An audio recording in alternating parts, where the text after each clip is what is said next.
Our next presenter is Lisa Braver-Moss, who spoke here at this hotel in 1991 for the second International Symposium on Circumcision. Where are you, Lisa? Right here. Oh, good. Phew. Okay. I'm glad you're here. She talked then, and from that place has kept on working on the issue, and she's brought a whole lot of new and wonderful ideas and products as well. Lisa.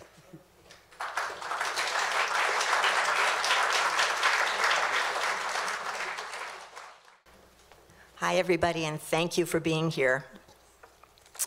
In my 2014 symposium presentation in Boulder, I talked about a strategy I had recently developed for getting some traction on the issue of Jewish circumcision.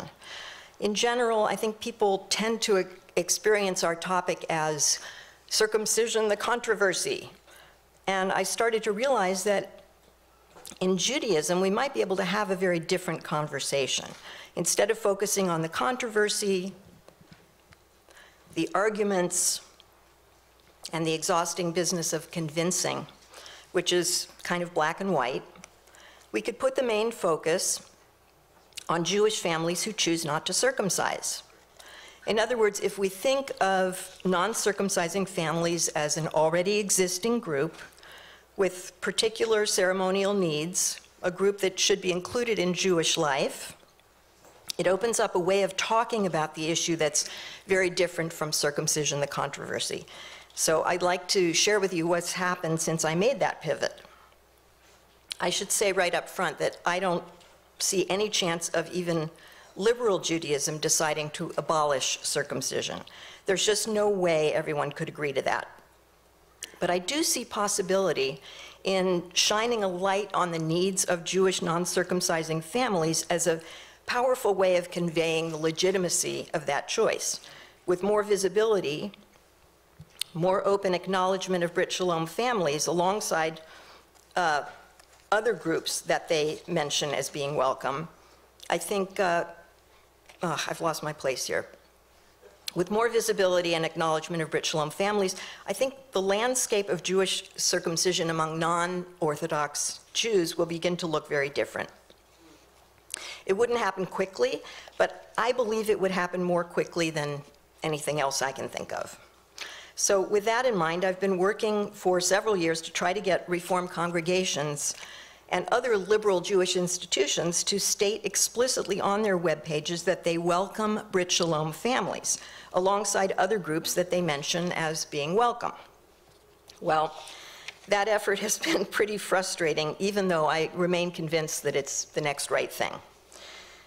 So I'm a longtime active member of a Reform congregation in Oakland. And as you may know, Reform Judaism is liberal, and it's the Jewish movement with the most affiliates in the US. There are several other progressive movements within Judaism, but they're not nearly as large, influential, or mainstream as Reform Judaism. They actually all fall within this 6% category. Reform Jews have led the charge on the explicit inclusion and welcoming of LGBTQI Jews, multi-ethnic Jews, Jews by choice, interfaith families, and so on. And in fact, the congregational wing of the Reform movement has been using the slogan, "Practice audacious hospitality." So the book that I co-wrote with our colleague Rebecca Wald, that's Celebrating Brit Shalom, came out in 2015. It's the first book of ceremonies and information written specifically for Jewish parents opting out of circumcision, or for their rabbis. Shortly after it came out, Rebecca and I attended a large conference of the Reform movement. Reform Judaism has no stated policy on non-circumcising families. So that offered us a golden opportunity to tailor our message to existing Reform themes and goals. So that way we could plant the seeds with rabbis who haven't really thought about this issue, make the skeptics think, and then while doing whatever we could to keep the conversation kind and respectful. This is a miniature diorama that I put together. We have many copies of Celebrating Brit Shalom here because each guest clearly needs one to be able to follow along. We have we have the requisite candles and wine and challah here, and we have miniature pomegranates which are cut during the ceremony instead of the child. Someone mentioned a carrot. I think it was yesterday or the day before. Someone mentioned cutting the tip of a carrot. Well, that actually is, when pomegranates aren't in season, you can do that too. So, and then over here we have the baby, sorry, let's see. We have the baby wrapped in a prayer shawl.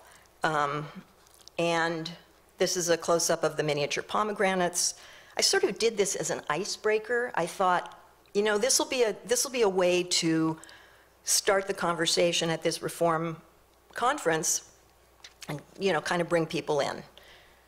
Look how cute it is, yeah. And here's the baby, close-up of the baby. Now, I don't know, yeah. So,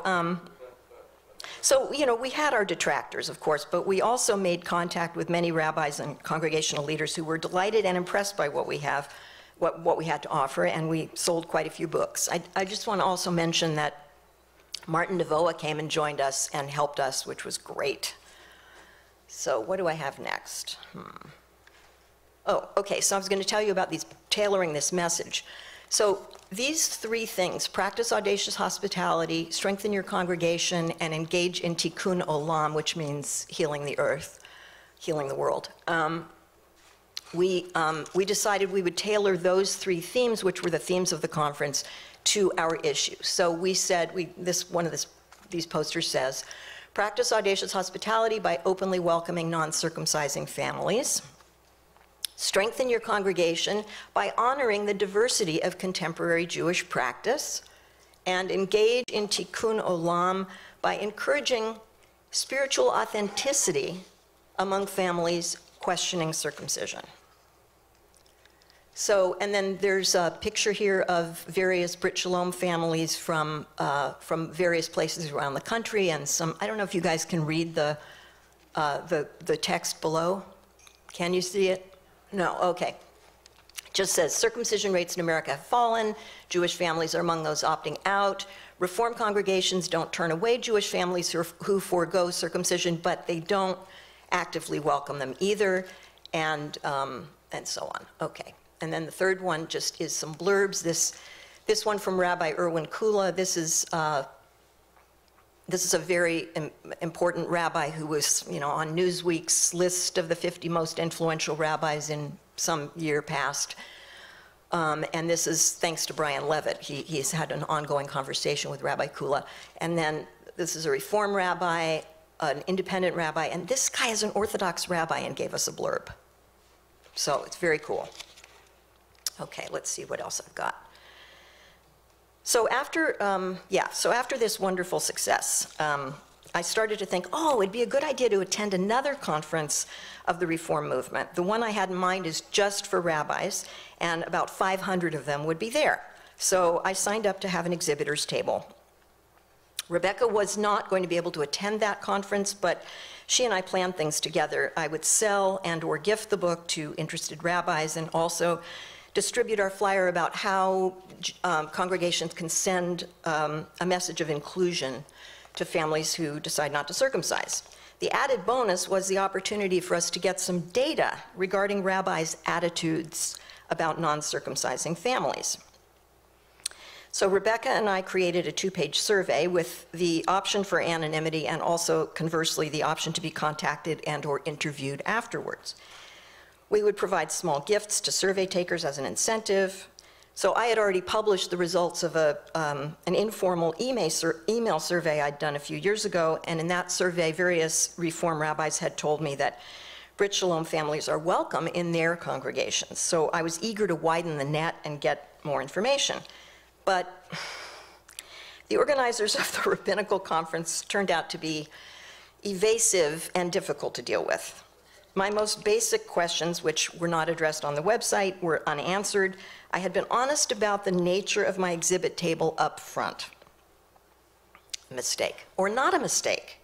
I figured matter of fact was best, and besides, I'm proud of the work I do. So, with about 2 weeks to go, the person in charge of the exhibitors emailed me. All of a sudden, there was no room for me as an exhibitor.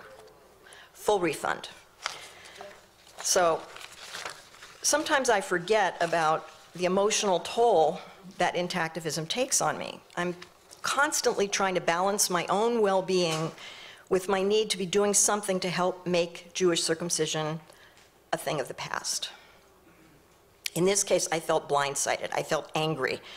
The opportunity to survey a bunch of rabbis was not going to come around again without a lot of effort that Rebecca and I had already put into this conference. Also, I've spent years, decades, cultivating relationships with dozens of rabbis, some of whom I could have networked with at the conference. Plus, you have to understand, I had the pantsuit.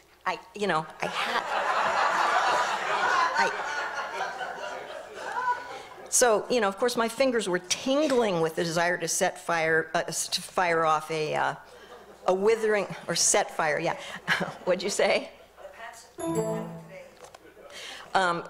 Exactly, the pantsuit came in handy today. So anyway, I wanted to fire off a withering letter to the head rabbi of the entire organization and press send before thinking. But I've worked too hard for my credibility to blow it on such an absurd situation. When I cooled off, I did write to the head rabbi, explaining as kindly as I could that I felt I'd been stonewalled, and could he please help by returning my exhibit table to me. I received no written response, no phone call. I was apparently radioactive. I stomped around the house vituperating about how the reform movement self-congratulates about inclusivity and yet was brazenly excluding me. When I commented to my husband that I thought this treatment fell somewhat short of audacious hospitality, he helpfully pointed out, hey, it is audacious. It is audacious. So anyway, Eliyahu Unger Sargon, it's a long story, but he ended up writing an article about this thing of my getting ousted from the conference, and it's quite wonderful, so I would recommend you go and read it. Okay, look, we know for a fact that there are Brit Shalom families already integrated into the reform movement, into Jewish life in general. In fact, there are at least 2 reform rabbis who have opted out of circumcision in their own families. Yeah. So unfortunately, they're not public about it, and the reform movement seems to expect Brit Shalom families to be similarly low profile. Well, I would argue that imposed privacy is really imposed shame, and I do not think Jewish institutions should be in the business of shaming people. So, okay, meanwhile, at my synagogue, our on-site, this is my rabbi on the, here. She's a senior rabbi. Meanwhile, okay, at my synagogue, our on-site preschool includes quite a few intact boys. A teacher who's in the know told me that 1 or 2 families per year come into our preschool having opted out of circumcision. I think the fact that young families are making that decision but choosing to participate in Jewish preschool is noteworthy. And this trend is likely to continue. A local rabbi who's well known for her work with interfaith families has told me that she feels this more and more families in our community will be opting out of circumcision. So, yeah. So I want to say here that I not only belong to my synagogue, I hang out there. It's my community. I sing in the choir. I go to services and programs. I reach out to newcomers and sick people, and so on.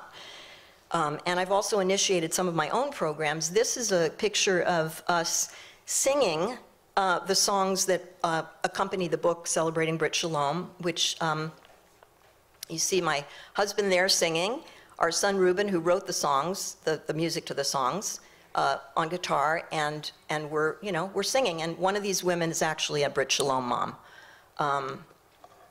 Yeah. So this is incredibly cool. I put out a message to people in my choir, and people show up and sing. It's wonderful. So, but not everyone there is as wonderful as these choir members. My fellow congregants are generally smart, sophisticated, liberal-minded. It's maddening to me when my intactivism is regarded with skepticism or ridicule. Some seem to think I'm silly to spend my energy on such a trivial matter. Others apparently assume I'm some kind of rabid iconoclast who's too irrational to be able to grasp the copious medical benefits of circumcision. Yeah, maybe my fellow congregants don't understand what I'm doing, or maybe they do understand. Maybe they perceive my purpose as radical, and frankly, they're not wrong. Of course, I'd like to tell you that I'm so seasoned at this, so strong at being seen in an unflattering light doesn't bother me, but the truth is there are very painful moments for me. But the rabbis and Cantor are very supportive of me and my work, and that support means, it just means everything to me. For years now, decades, I've engaged in ongoing conversations with them about my latest strategies, challenges, and frustrations as an intactivist. In advance of the rabbinical conference that I got booted from, the senior rabbi, this rabbi here, shared her ideas about the planned survey with me over lunch. When I have a new thought, I run it by her. I recently said to her, I think any kind of shaming of Brit Shalom families is a version of body shaming, or really body shaming by proxy. She definitely saw my point, and I was so glad that Brian Earp mentioned body shaming in his talk on Friday night, because I think it's a really powerful description, but it's also just a very helpful one, and an orienting description. This is the amazing thing. I get the feeling that my clergy thinks I'm leading something inevitable that's not yet really on the radar. They seem to hold the work that I'm doing as being ahead of its time. They can imagine that things will go in the direction I'm taking them, just not soon. Oy vey, I should live so long. So I think. So the clergy grasp the pain and difficulties of being in the forefront, and I think feel compassion for me about that. One time, in a moment of doubt and discouragement, I confided to the senior rabbi that sometimes I don't feel emotionally equipped to be in a position so far out ahead of the curve. She responded, "Neither did Moses."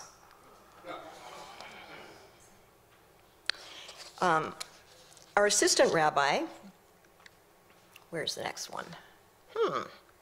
Not working. It doesn't seem to be going forward, Paul, so I don't know why. Thank you. Use his arrow keys if you want. Oh, good, okay. All right, so back to this little diorama so you can look at it a little bit again. Okay, our assistant rabbi told me that a few years ago a family contacted him about doing a Brit Shalom ceremony.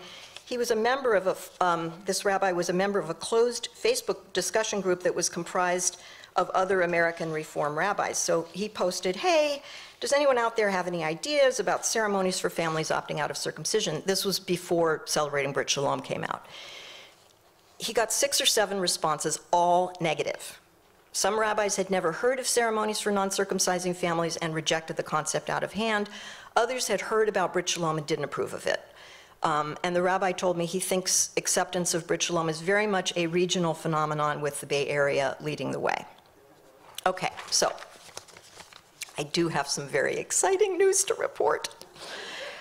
Having put so much effort into the reform movement for so many years, I'd almost forgotten about the years-long conversations I've had with my contacts at the Jewish Federation of the East Bay. They have 2 rabbis there, and then they have a person doing community outreach to those who may not be affiliated with a synagogue, or who may be new to the area, or who may need something specific. Around the same time I was booted from the rabbinical conference, I found out that Federation decided to include information about Brit Shalom on their page for young families who are looking for Jewish resources. So I'm truly thrilled to announce that I've finally gotten Jewish institutional support for what we're doing.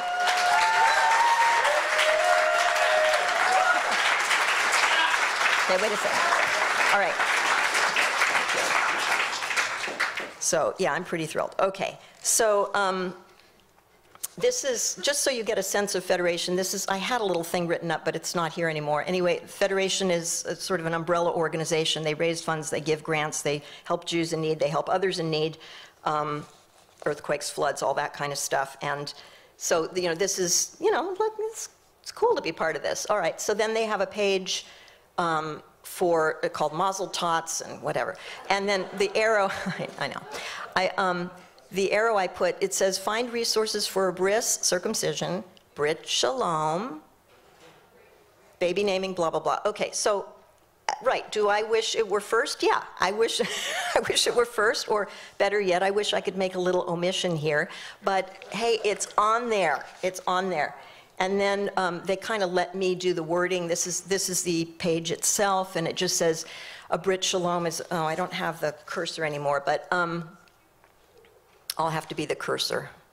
And believe me, I am a cursor sometimes. Let's see. So the second line, it says, you can find an officiant for your ceremony here, and that links to Mark Reese's list. I don't know where Mark is. Oh, back there. So that links to Mark Reese's list of Brit Shalom celebrants. And then I said, or contact your local congregational rabbi for a ceremony. I'll talk more about that. Oh, okay. Wait. Okay, that's all right. Let's see. Oh, so then I also added, Brit Shalom families may not realize they're welcome in most Reform and other progressive congregations and Jewish institutions. I think that's a really important message to get across.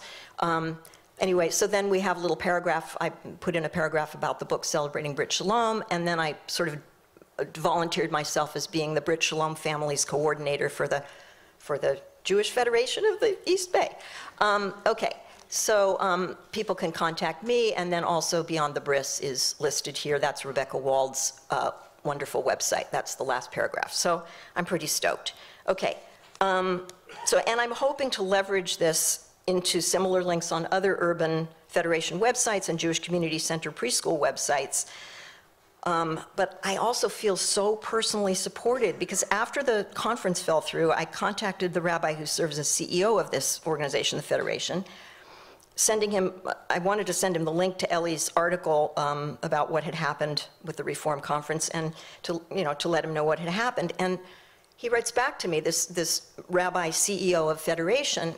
I mean, this means a lot to me. Thinking about you, so sorry that you had to go through this. I so appreciate what you do and the person who you are. Proud to have you as a partner of our Sprout initiative and to promote you as a resource to families. So.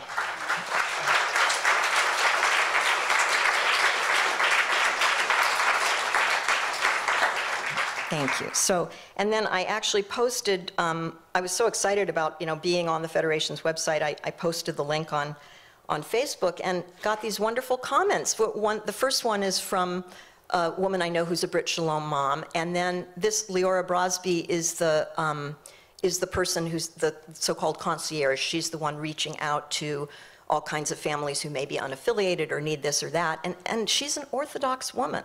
She's an observant woman, and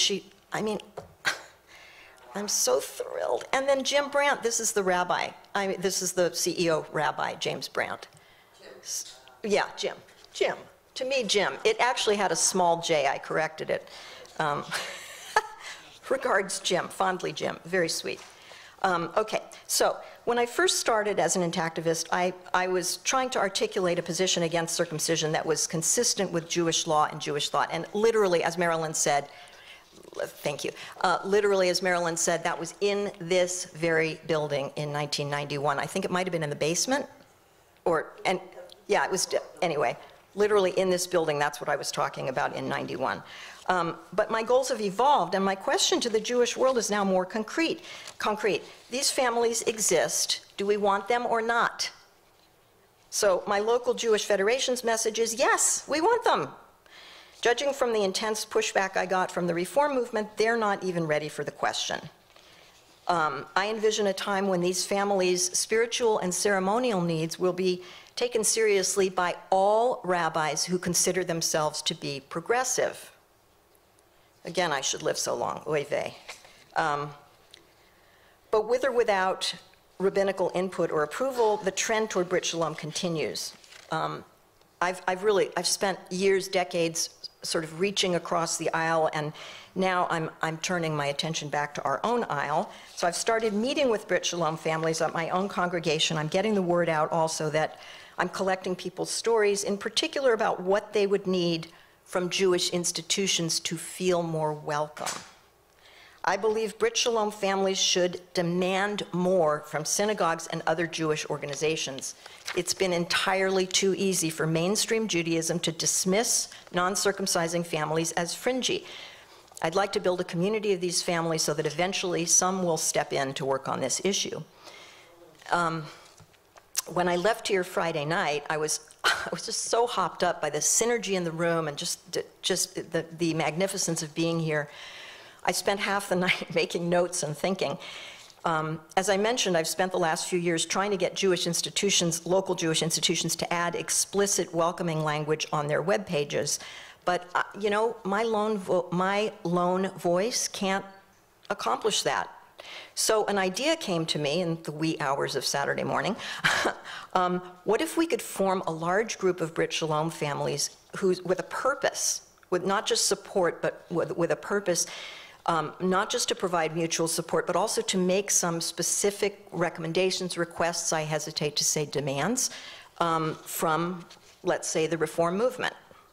Could I leverage the support from Jewish Federation into a Jewish grant to form a Brit Shalom families network?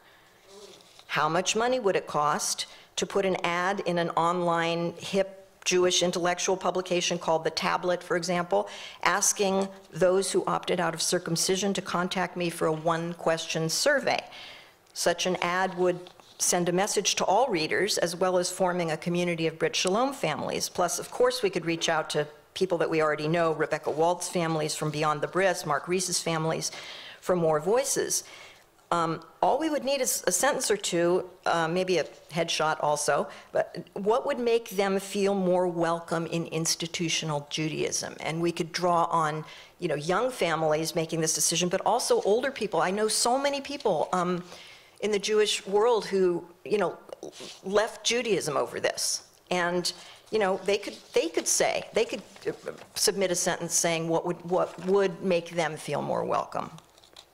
It could be a really powerful chorus of voices. Now, there's still a lot to accomplish, and I get exhausted sometimes just thinking about everything that needs to be done. So I will close with a Talmudic quote that kind of keeps me going. It's famous. This is from Rabbi Tarfon, a sage who lived somewhere from 70 to 135 Common Era. Although we may not complete the task, neither are we free to desist from it. Thank you.